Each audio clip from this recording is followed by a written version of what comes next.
Let's start with an uncomfortable question. Can a person truly live a spiritual life without believing in God at all? Don't answer yes or no too quickly, because both answers create a problem. If the answer is yes, then why is God necessary for spirituality? If the answer is no, then can a deeply compassionate, self-aware, humble, and truthful person really not be spiritual simply because they do not believe in God? Now look at the opposite side. If someone fully believes in God, prays, goes to church, and reads scripture, does belief alone make that person spiritual? This is where the question becomes difficult. Maybe we are using the same word, spirituality, to describe two completely different things. So instead of answering immediately, let's examine this through 5 tests. Is God the foundation of spirituality? Is God one possible path to it? Or is a spiritual life possible even without God? What does spiritual really mean? The first problem may not be God. It may be the definition of the word spiritual. If spirituality means having a relationship with God, prayer, surrender, and communion with a divine reality, then, once you remove God, spirituality itself no longer remains in the same sense. By that definition, an atheist cannot be spiritual. But if spirituality means self-awareness, the ability to observe your ego, compassion, meaning, wonder, and a deeper openness toward life, then the picture begins to change. Imagine sitting quietly for a few minutes. You are not praying. You are simply observing your own mind. Why does someone else's success disturb you? Why do you carry a single insult for years? Why do you feel insecure without other people's approval? If, instead of running from these questions, you begin looking at them honestly, you may not be thinking about God at all, but you are entering more deeply into your own consciousness. So, self-awareness may not require belief in God to begin. But then another problem appears. Is understanding your own mind the same thing as being spiritual, belief, or transformation? Let's do a blind test. Remove all the labels for a moment.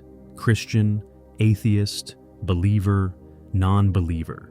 You are shown the lives of 2 people over 10 years, but you are not told what either person believes. The first person becomes less reactive, less cruel, more honest, more forgiving, and more compassionate over time. The second person appears disciplined from the outside, but year after year becomes more controlling, more defensive, and more self-righteous. Now, which one would you call spiritual? If you need to know what they believe before you can answer, are you measuring transformation, or are you measuring identity? But there is another complication here. Self-awareness by itself is not goodness. A manipulative person can also understand emotions very well, control their anger, and recognize other people's weaknesses. If awareness never becomes compassion, then mindfulness can become just another tool. So the test of spirituality is not only, do I understand my own mind? It is also, what kind of person has that understanding made me? And that leads to one of the hardest questions of all. Where does the standard for being better actually come from? Who defines what is right? This is where one of religion's strongest arguments appears. If everything is reduced to my truth, my energy, and my inner voice, spirituality can easily become a new language for the ego. Religion says that truth is greater than you. You are not the center of the universe. Some values are not things you simply invented for yourself. From a Christian perspective, spirituality is not merely about having a calm mind. It is about having a relationship with God. But a non-believer can push back and ask, why must God be necessary for morality? We can recognize suffering, we can experience empathy, we can use reason, and we can understand that causing unnecessary harm is wrong.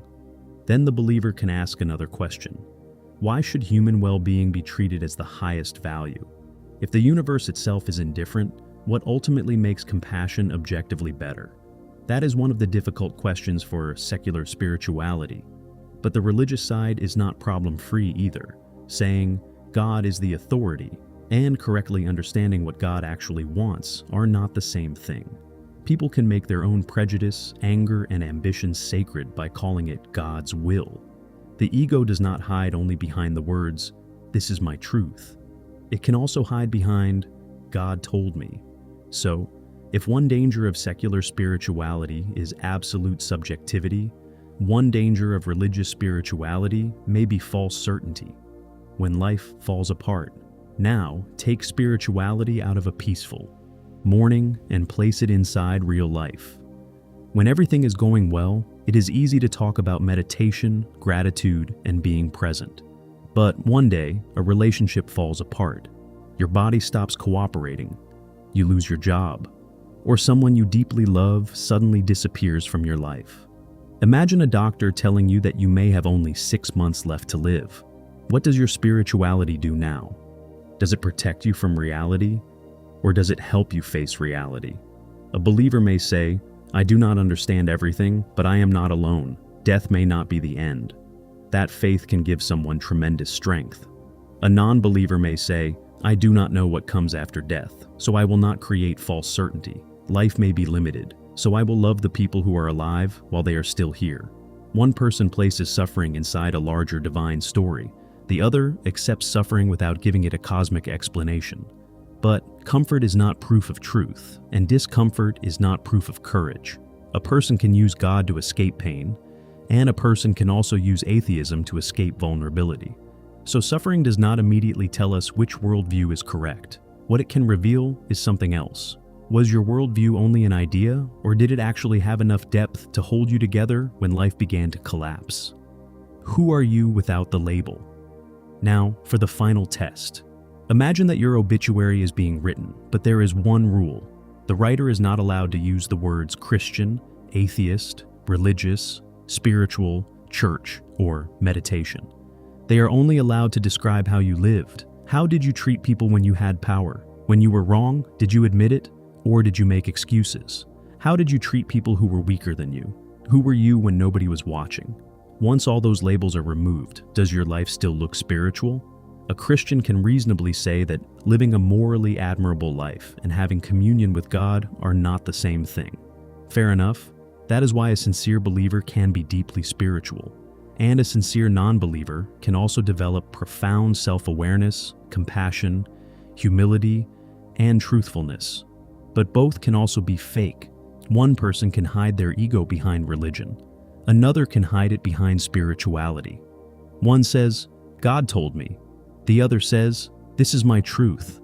The language is different, but the self-deception can be the same. So, perhaps the real divide is not only between the believer and the atheist. It may also be between the person who is awake and the person who is running from themselves. So, the final answer is not a simple yes or no. If you define spirituality as a relationship with God, communion with God, and surrender to God, then spirituality without God is not possible. But if spirituality means self-awareness, transcending the ego, compassion, meaning, wonder, and openness to truth, then yes, a spiritual life may be possible without believing in God. Maybe the disagreement begins even before the question of whether God exists. Maybe it begins with what we mean by the word spiritual. But there is one test that applies to both sides. If faith makes you more arrogant, a religious label will not save you. If meditation only makes you more self-absorbed, that will not save you either. Belief that costs your ego nothing may be closer to identity than spirituality. Meditation that never changes the way you live may be closer to relaxation than spirituality. In the end, perhaps the hardest question is this: as you search for truth, how much of the falsehood inside you actually disappeared?